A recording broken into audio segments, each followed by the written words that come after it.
Assalamualaikum warahmatullahi wabarakatuh. Bertemu lagi di mata kuliah Fundamental Jaringan Komputer dan pada kesempatan ini saya akan coba membahas chapter 11. Judulnya sih ini, It's a Network. Kalau lihat dari ininya, dari objektifnya ya, berarti kita bisa memberi judul A Small Network ya, A Small Network. Jadi kita akan melihat tujuannya mengidentifikasi perangkat-perangkat dan protokol yang digunakan di dalam sebuah jaringan kecil, kemudian menjelaskan bagaimana jaringan kecil ini bisa menjadi basis atau dasar dari jaringan yang lebih besar.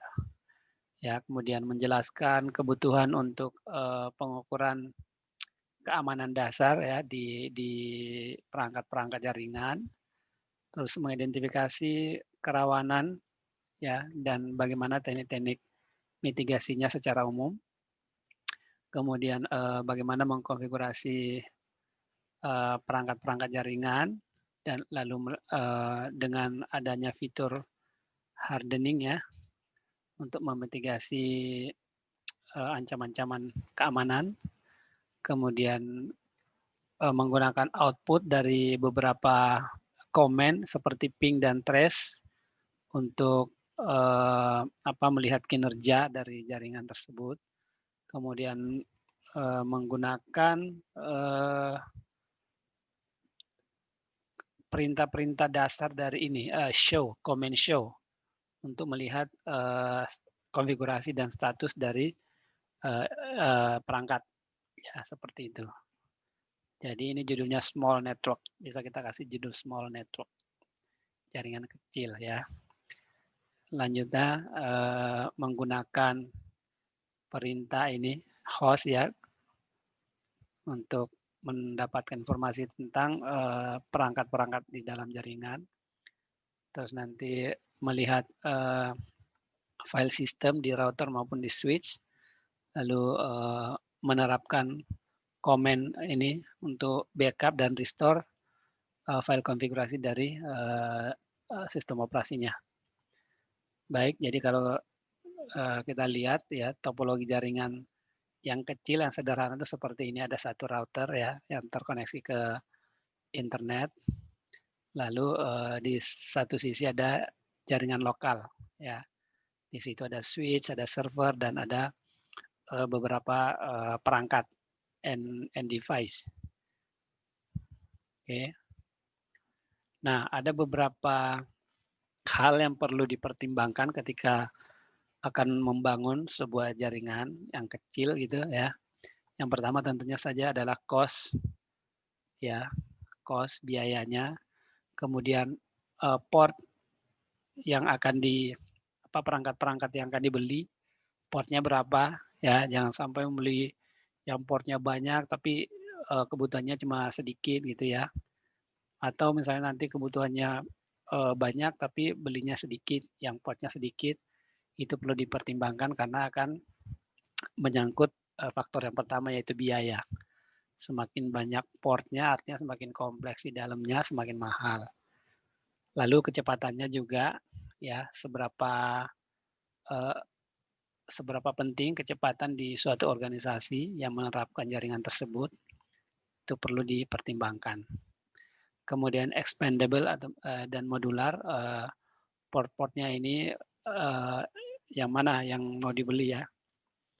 Ya modelnya yang bisa di-expand, ya bisa ditambahkan nanti kalau perlu menambahkan, atau bentuknya modular atau yang bagaimana.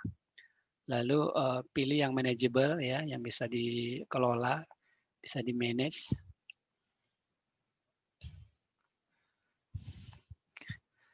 Nah, ini tentang pengalamatan ya untuk jaringan kecil ini. IP addressing-nya itu harus benar-benar direncanakan ya skemanya sebelum dibangun. Ya mau berapa IP ya harus didokumentasikan. Ya ada dokumentasinya sehingga nanti kalau berganti orang nggak masalah jaringannya karena tetap ada dokumentasinya yang bisa dibaca, ya, bisa di-maintain, ya. Terus contoh-contoh perangkat yang akan menjadi bagian dari perancangan IP, ya. Ketika merancang IP, pertama end devices untuk user ada berapa, ya, dihitung semuanya. Kemungkinannya juga akan bertambah usernya gitu. Jadi diperkirakan, terus server dan periferalnya berapa, ya. Servernya berapa, mungkin ada periferal, printer dan lain-lain sebagainya. Kemudian hostnya yang bisa diakses dari internet, lalu perangkat-perangkat menengahnya, ya, switch-nya berapa, mungkin ada yang pakai hub, ya, dan lain sebagainya. Terus plan IP schemes help the administrator. Jadi dengan skema IP yang direncanakan itu bisa membantu administrator untuk menelusuri perangkat dan juga melakukan troubleshooting kalau ada error, ya. Kemudian bisa mengendalikan akses kepada resources atau sumber daya jaringan. Nah, terus ada yang disebut redundancy, ya. Jadi redundancy ini harus diperhatikan di semua jaringan karena redundancy itu bisa membantu menghilangkan adanya single point of failure (SPOF). Ya, redundancy itu artinya adanya backup, adanya misalnya kalau misalnya di sini ada 3 server, ya. Jadi kalau satu server mati, masih ada backupnya gitu. Jadi jangan sampai terjadi single point of failure karena cuma satu-satunya. Begitu yang satu itu mati, udah collapse semua jaringan, ya. Makanya kita lihat di sini gambarnya nih, masing-masing redundant, ya, double-double. Ini routernya ada 2, switch-nya ada 2, lalu servernya ada 3. Dan masing-masing terkoneksi ke switch. Jadi kalau switch ini mati misalnya, maka koneksi ketiga ini, ketiga server terputus, tapi masih ada switch yang satunya menyala. Oke, seperti itu. Sama seperti di kantor kalau kita misalnya tiba-tiba mati listrik, itu sudah ada cadangannya, genset, seperti itu. Ya, jadi redundancy ini meningkatkan reliability atau kehandalan dari network sehingga perlu dilakukan. Nah, ini beberapa pertimbangan, ya, ketika akan membangun ini jaringan. The following should be included in the network design: secure file and mail server. Jadi server untuk file maupun email, ya, server mail yang aman dan harus ditempatkan di tempat yang terpusat, ya, supaya mudah dikelola, central location. Kemudian harus memproteksi lokasinya dengan pengamanan fisik maupun logical, ya. Kalau secara fisik berarti dia ditaruh di ruangan gitu, ya, terus kemudian dikunci, ya, ada juga CCTV di depannya, orang tidak bisa sembarang masuk, ada aturan untuk masuk, ya, di situ. Kalau logical berarti pengamanan melalui aplikasinya, softwarenya, ya, perangkatnya, seperti itu. Terus create redundancy in the server farm. Jadi server farm itu kumpulan server, ya, di situ dibuat redundancy seperti gambar tadi, ya, ada beberapa server itu untuk mengurangi single point of failure atau menghilangkan single point of failure, ya, titik tunggal kegagalan, ya, jangan sampai ada. Configure redundant paths. Nah, termasuk paths-nya, jalur ke server harus dibikin redundant seperti tadi. Semua server itu 3 server semua terkoneksi ke 2 switch. Jadi kalau switch satu mati masih bisa lanjut, ya, masih bisa berjalan. Masing-masing path-nya itu redundant jalurnya. Oke. Nah, ini ada beberapa aplikasi-aplikasi yang umum di dalam sebuah jaringan, ya. Aplikasi network aware application artinya ini adalah program-program atau aplikasi yang biasa digunakan untuk berkomunikasi lewat jaringan. Ya, itu perlu diinstal, perlu dipasang, perlu disediakan untuk berkomunikasi melalui jaringan. Terus layanan-layanan di layer aplikasi, yaitu program yang menjadi interface ya, menjadi interface dari jaringan dan juga menyediakan data untuk ditransfer ya. Nah, kita lihat di sini common protokolnya, protokol-protokol yang umum ya. Di sini ada DNS ya, lihat di bawah sini. DNS, Telnet, email, DHCP, web server, FTP ya.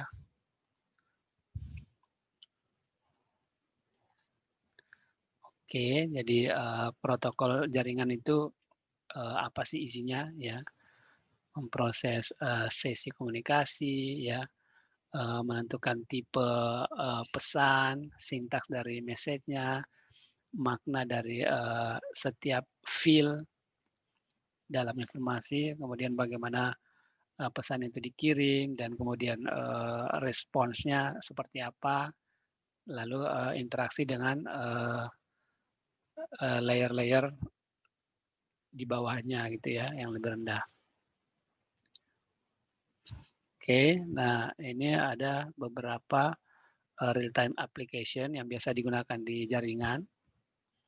Ya, misalnya di sini ada VoIP ya, IP teleponi, lalu ada real-time video protocol menggunakan RTP, ya, RTCP.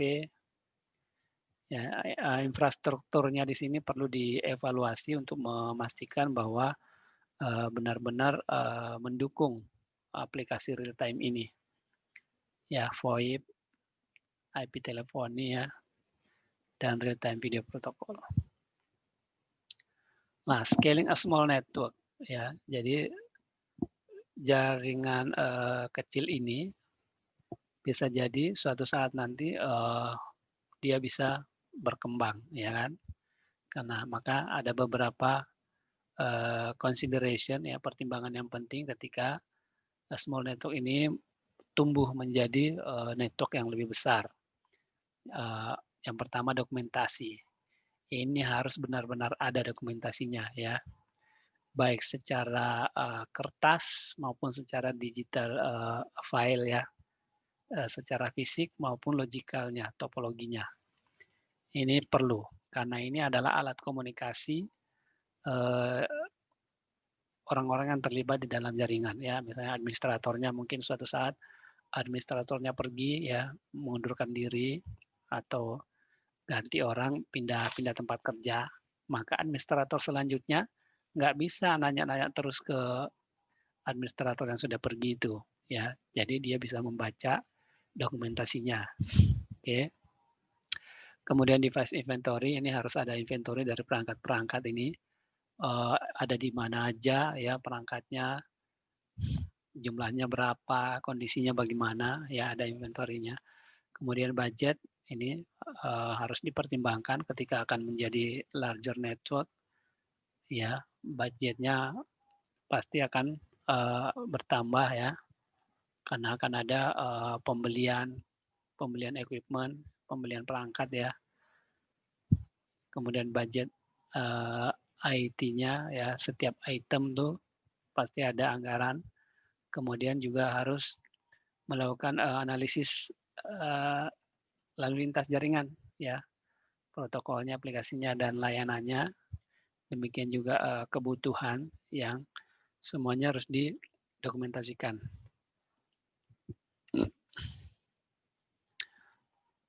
Kemudian protokol analisis ya, bagaimana menganalisis protokol di dalam jaringan. Kita bisa menggunakan beberapa aplikasi ya, misalnya di sini menggunakan Wireshark untuk melihat untuk menganalisis protokol yang berjalan di jaringannya. Misalnya di sini kita lihat TCP ini banyak, 75% ya, dengan menggunakan ini Wireshark.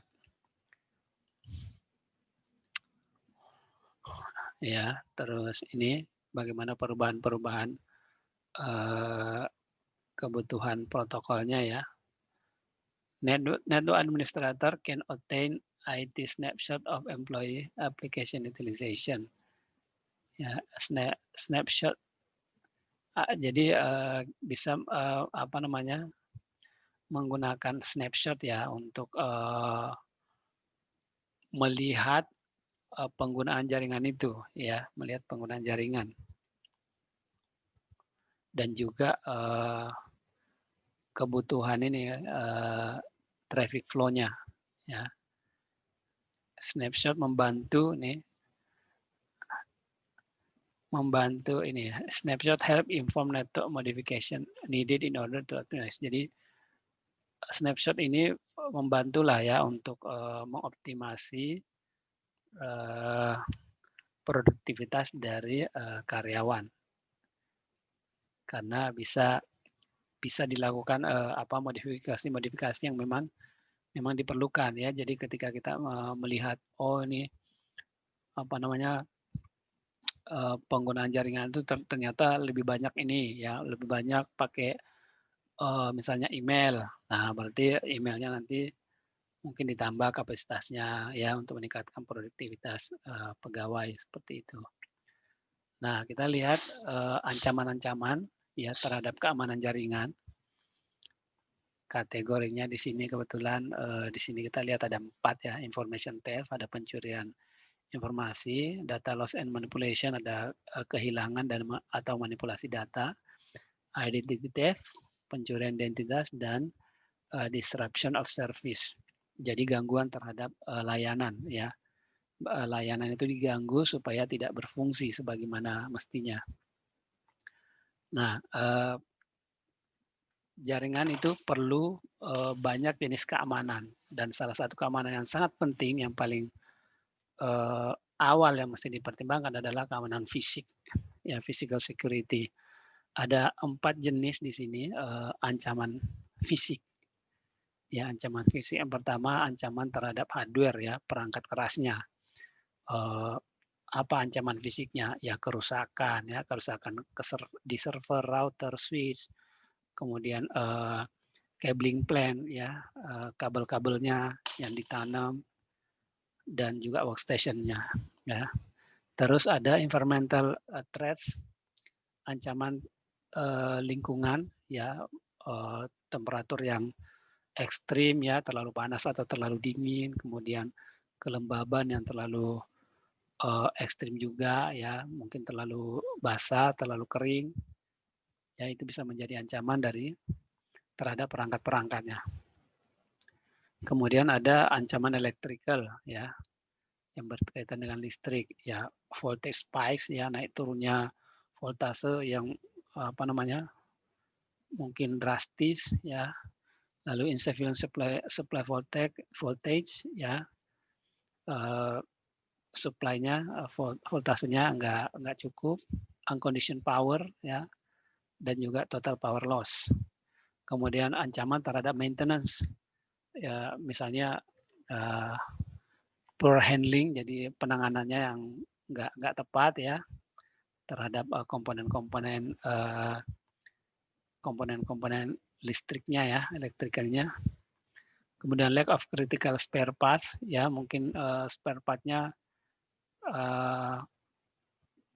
langka ya. Kemudian poor cabling, pekabelannya yang enggak benar, dan termasuk nih labeling. Labeling itu penting. Kalau salah melabeli nanti salah mengutak-atik, mau mengutak-atik switch 1 malah yang diutak-atik switch 2 dan sebagainya ya. Perlu labeling yang benar. Kemudian kita lihat tipe-tipe dari kerawanan keamanan ya pada jaringan. Pertama, technological weakness, jadi ada kelemahan dari sisi teknologi yang digunakan. Kemudian configuration weakness, ya kelemahan-kelemahan yang terkait dengan konfigurasi. Ya, konfigurasinya nggak benar gitu ya. Lalu security policy weakness, ya, jadi ada kebijakan keamanan, ya kelemahan, mungkin kelemahan aturannya atau kelemahan penegakannya atau kelemahan pengawasannya ya, bisa jadi seperti itu. Kita lihat di sini beberapa contoh, misalnya nih TCP/IP protocol weakness ya, HTTP FTP, SMP dan sebagainya ini are inherently insecure. Jadi secara default ini protokol-protokol ini adalah tidak aman ya, HTTP, FTP, ICMP. Jadi kalau mau menggunakan protokol ini pilih-pilih untuk yang apa ya, jangan sampai melewatkan data-data penting lewat protokol ini gitu ya. Karena tidak secure dia bisa disadap gitu. Oke, terus operating system ya, kelemahannya apa? Each operating system has security problem that must be addressed. Ya, setiap operating system pasti punya masalah keamanan ya. Dan itu sudah harus bisa diantisipasi ketika memutuskan menggunakan misalnya Unix, menggunakan Linux, ya Windows dan sebagainya. Biasanya kalau ada kelemahan-kelemahan, ada problem itu masing-masing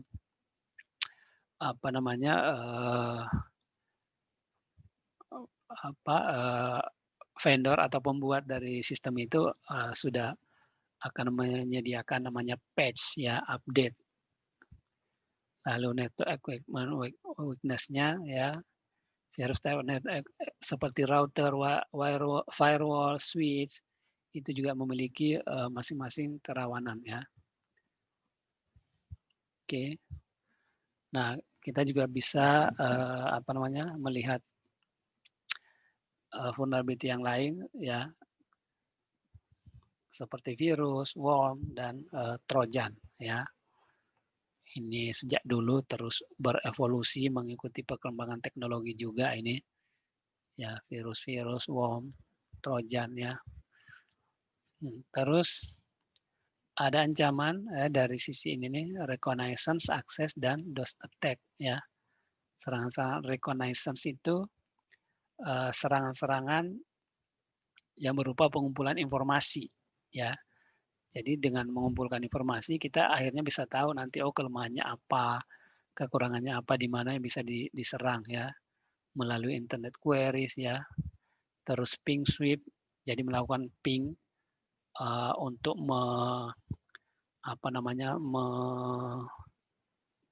mengamati ya semua port yang terbuka gitu ya, ping sweep.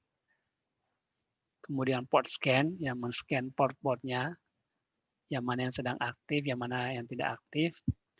Lalu ada paket sniffer ya, paket yang lewat internet bisa diendus ya untuk mengetahui isinya seperti itu.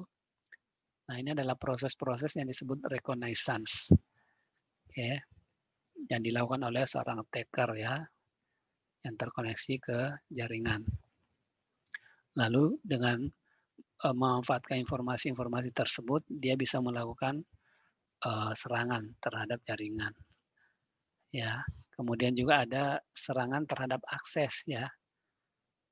Ya, misalnya dia mencoba brute force ya, membrute force username dan password yang digunakan untuk masuk ke suatu sistem, atau bisa mengirimkan ini Trojan horse ya, program Trojan ya ditanam di sana, kemudian bisa mengirimkan informasi ke penyerang. Kemudian ada menggunakan paket sniffer ya untuk mengendus paket dan menemukan kredensial ya. Lalu ada DOS dan DDoS attack, denial of service, artinya mengganggu layanan sehingga layanan tersebut down ya, sehingga nggak bisa digunakan ya. Ini dengan membanjirinya informasi ya, mengirimkan terus-menerus informasi yang banyak ke misalnya ke server sehingga nanti servernya down. Ketika down maka berarti jaringan itu bisa collapse seperti itu ya. DDoS ini adalah distributed DOS, artinya DOS-nya dilakukan bukan oleh cuma satu orang, tapi bukan cuma dari satu lokasi, tapi bisa dari banyak lokasi dengan cara memanfaatkan ketersambungan ya di jaringan itu.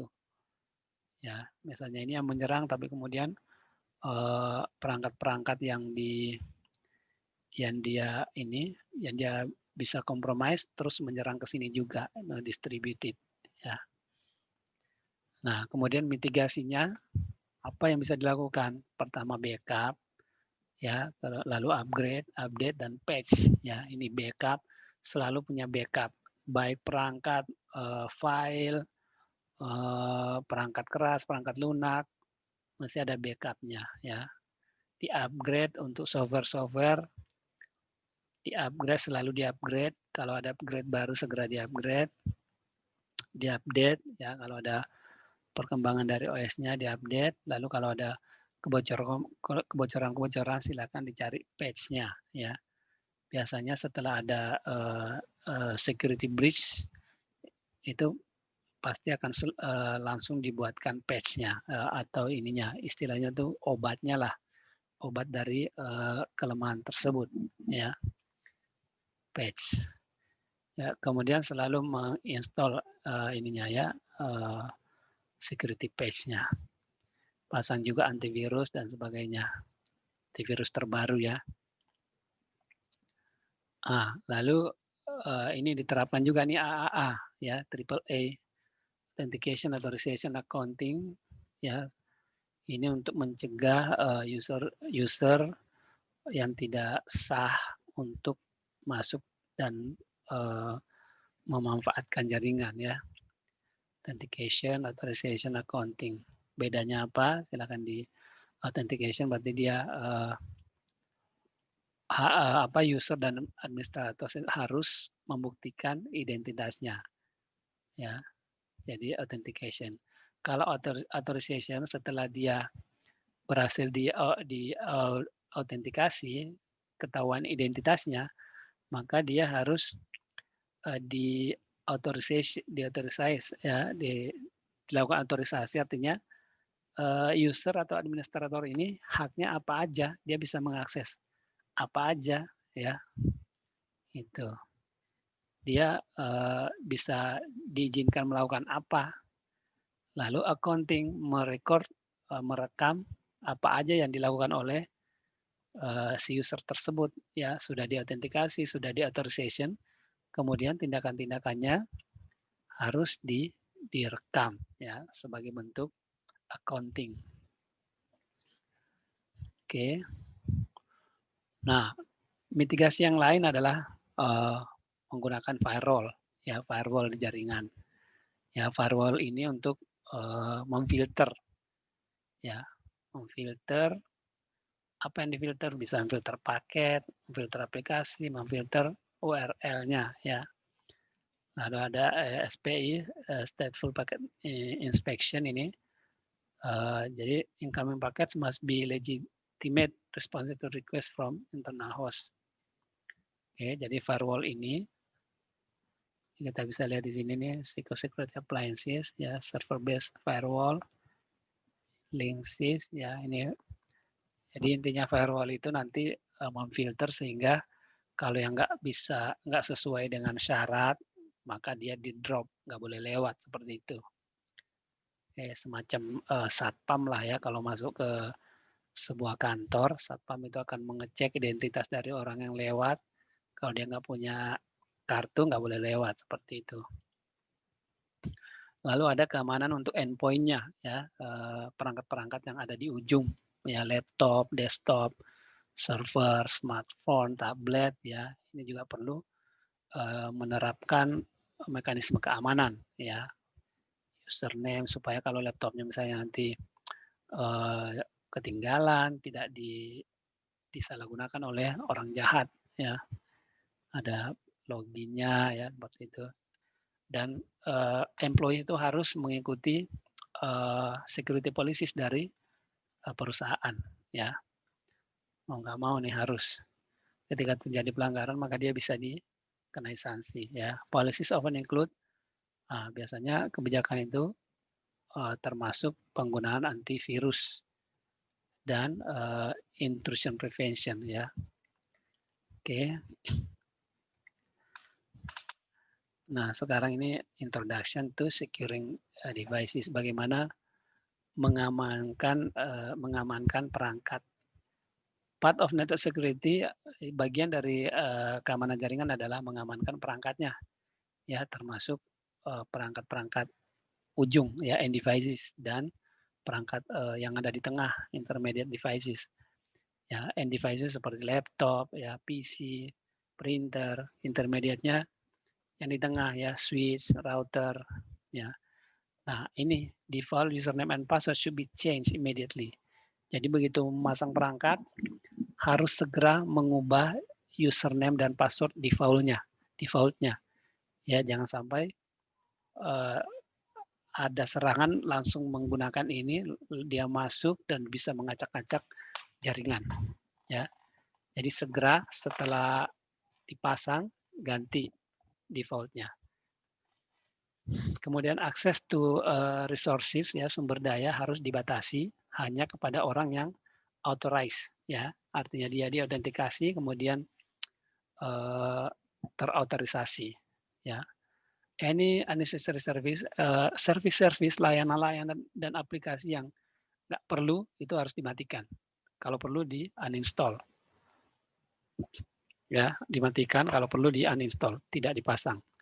Update ya, kemudian update security patch-nya. Okay. Nah, berkaitan dengan password ya. Password ada password lemah, ada password yang kuat. Saya kira Anda sudah tahu semuanya ya, bagaimana membuat password yang kuat. Itu kombinasi dari alfanumerik lah ya. Ada huruf besar, huruf kecil, ada karakter yang lain ya. Kalau yang sepertinya secret, Smith, ya ini password ya, password yang lemah ya, gampang dilakukan brute force dictionary attack. Nah, basic security practices di jaringan ya, kita bisa mengaktifkan ini, mengenable encrypt password, jadi supaya password itu tidak bisa dibaca ya oleh orang yang bisa mengakses ke router.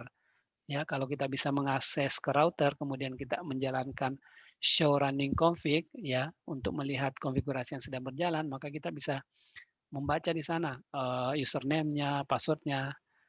Maka kita bisa mengaktifkan di router maupun di switch ini encrypt password supaya password yang muncul di konfigurasi perangkat itu yang sedang berjalan itu tidak bisa dibaca, muncul nanti karakter-karakter aneh ya. Jadi orang nggak tahu passwordnya sebenarnya apa ya.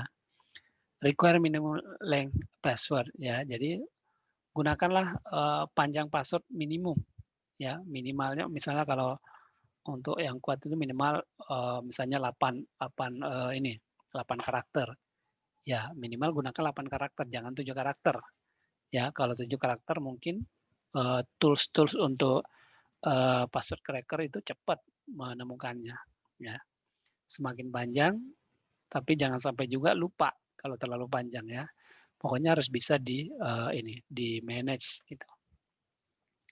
Lalu block brute force attack ya, harus di block ya, serangan brute force ini.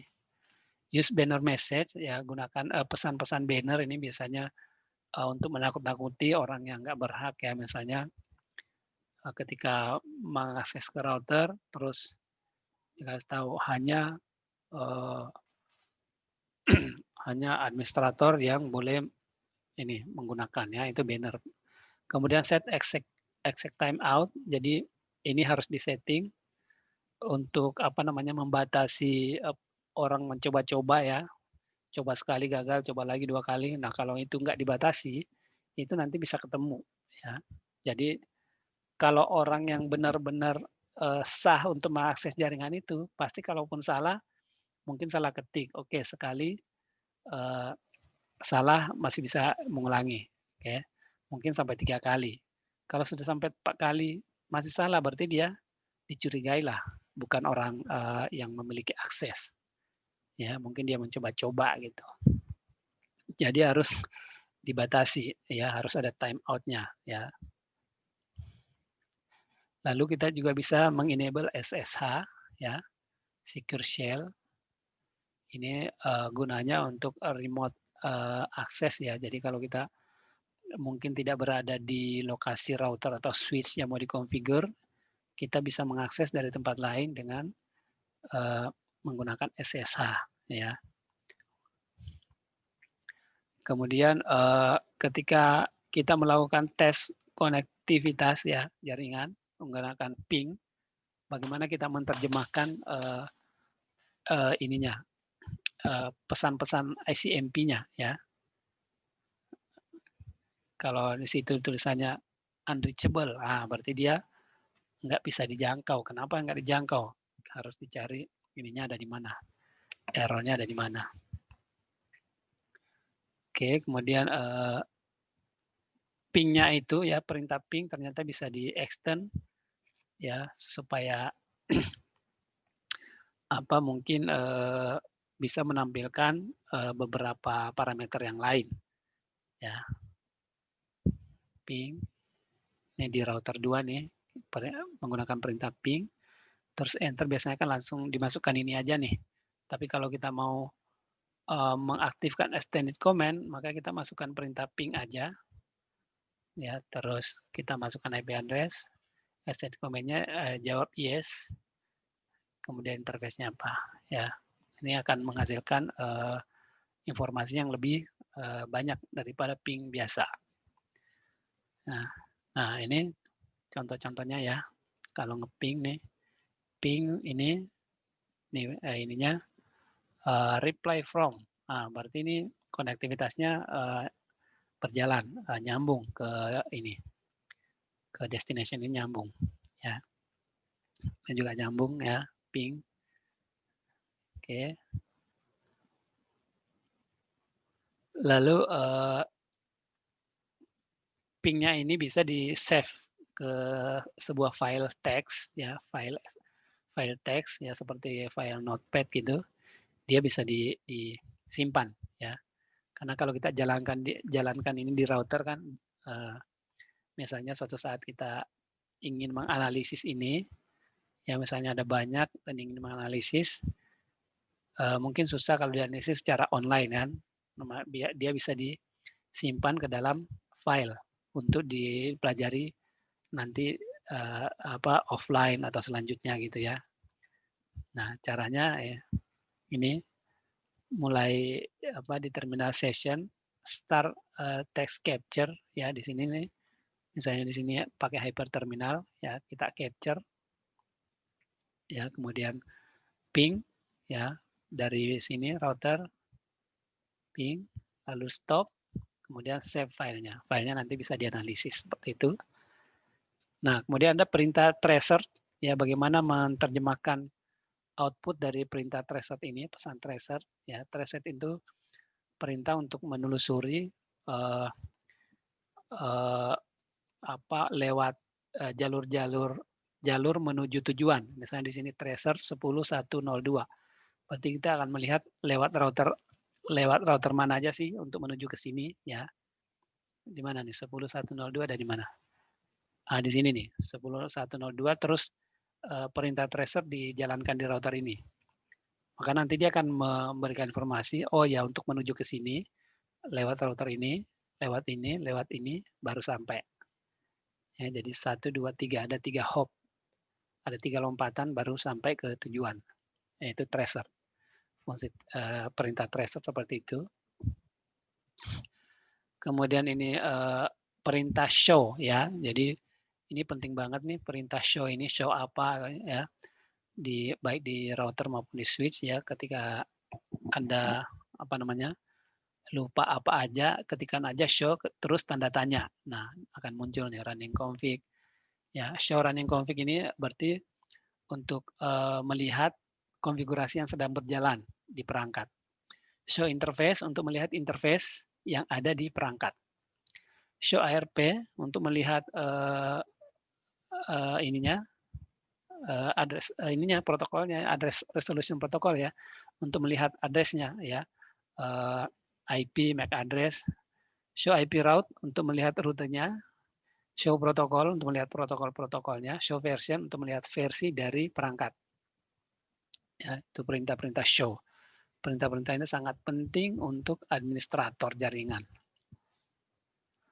Lalu kita juga bisa melihat setting dari router menggunakan show version ya. show version, bukan cuma router, switch juga ya. Show version ya, kalau di router ini akan muncul nih, kita bisa lihat di sini versi dari iOS-nya ini versi 12.0. Kemudian kita juga bisa melihat versi bootstrap-nya ini. Bisa juga melihat image-nya, Cisco iOS image-nya ini yang ada .bin, itu image-nya. Bisa melihat CPU dan RAM-nya di sini ya, 2048 2 mega ya. Terus jenis jumlah dan jenis interface yang ada di router itu di sini misalnya Ethernet 8023 ya. 8023 kan Ethernet ya. Ada interface itu, lalu ada interface serial ya, ada 2 interface di router ini. Kemudian kita bisa lihat RAM-nya berapa, NVRAM-nya ya, 32 kilobytes, NVRAM, non volatile RAM ya, RAM yang tidak volatil.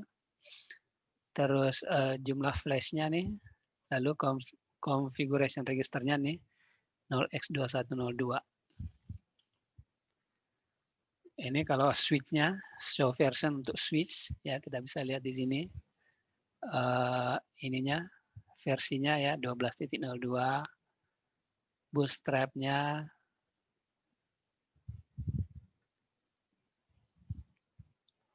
oke, seperti itu.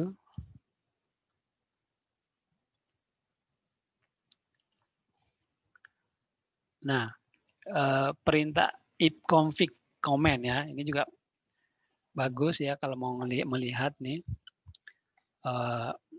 Ipconfig itu akan memunculkan sedikit ya informasi tentang IP-nya, IP versi 6 maupun IP versi 4. Tapi kalau pakai all, dia muncul semua nih. Jadi memunculkan juga MAC address-nya. Lalu display DNS memunculkan semua entry DNS. Ya, coba kita ini. Bisa nggak ya? Oh, kok. Nih, ya. Kita coba ipconfig ya. Nah, ipconfig di sini kita bisa lihat ya. Cuma sedikit informasinya ya. Wireless LAN adaptornya, Ethernet adaptornya ini WiFi-nya IP-nya segini ya. Tapi kalau kita pakai /all, dia lebih banyak lagi tuh ya. Banyak banget yang muncul. Kita bisa lihat nih. Ini MAC address-nya ini ya 48 bit ya. MAC address untuk IP versi 4, kalau IP versi 6 64 bit. Nah, DHCP enable dia pakai DHCP, dapat IP-nya ya. Terus link lokal untuk IP versi 6 nih, kita bisa lihat nih link lokalnya.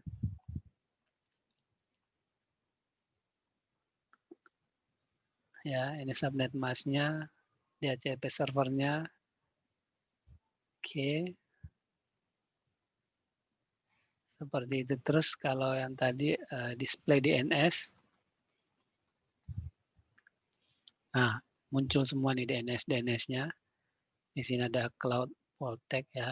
Oke, saya tidak tampilkan. Oke. Kita balik ke sini. Oke, jadi perintah-perintah itu bisa kita gunakan untuk melihat kondisi ya di jaringan. Kemudian ada ARP command ya. ARP-A itu akan memunculkan ini IP address dan MAC address-nya ya. Pasangan IP address dan MAC address-nya. Ini IP address, ini MAC address-nya. Ini yang versi 4 nih ya. Di sini tipenya dinamis. Oke, perintah ARP. Terus perintah show CDP neighbors ya untuk melihat perangkat-perangkat yang terkoneksi di perangkat tersebut ya. Misalnya di sini router 3 nih. Di router 3 dijalankan show CDP neighbors ya. Kemudian di sini akan terlihat perangkat yang terhubung ke router 3, ada switch 3 dan router 2. Interface-nya ini fast Ethernet 00 serial ya. Kapabilitasnya ini switch, ini router pakai IGMP tipenya nih platformnya routernya 1841, switch-nya WSC2950. Oke, seperti itu. Lalu show IP interface untuk melihat interface-nya secara detail nih, perintah-perintah ini. Pokoknya di paket tracer Anda coba-coba aja semua perintah-perintahnya ya. Show IP interface nih untuk melihat interface yang ada di situ, baik yang nyala maupun yang mati, ini dimunculkan semua nih, ini up, ini down ya. Lalu Anda bisa coba ngeping ke alamat-alamat ini ya, di ping. Lalu kalau mau melihat ininya tracer tadi ya, trace route ya. Kalau di ini di Cisco ini trace route, trace route. Kalau di ini di command Windows itu tracer ya. Tujuannya ini. Maka di sini bisa kita lihat ada 2 hop baru nyampe nih. 1, 2, terus nyampe. Ya, 3 hop baru nyampe nih. Oke. Lalu kita bisa melihat sistem file dari router maupun switch dengan perintah show file system. Nah, yang asterisk ini adalah default file sistemnya ya yang sedang berjalan. Oke, ini kalau switch sama perintahnya seperti itu. Ini yang sedang berjalan. Lalu mitigasi yang lainnya adalah backup, kemudian restore ya menggunakan text file. Kita bisa membackup atau restore ke beberapa tempat ya. Misalnya kalau kita mau taruh di server TFTP, perintahnya seperti ini, copy startup config ke TFTP. Ya. Bisa juga pakai USB. Ya, ini copy running config USB, berarti mengcopy konfigurasi yang sedang berjalan ke USB flash. Ya, perintahnya seperti itu. Oke, dan ini summary-nya, saya tidak membaca lagi summary-nya. Itulah pembahasan tentang small network yang merupakan basis dari jaringan-jaringan yang lebih besar. Ya. Terima kasih atas perhatiannya, semoga bermanfaat.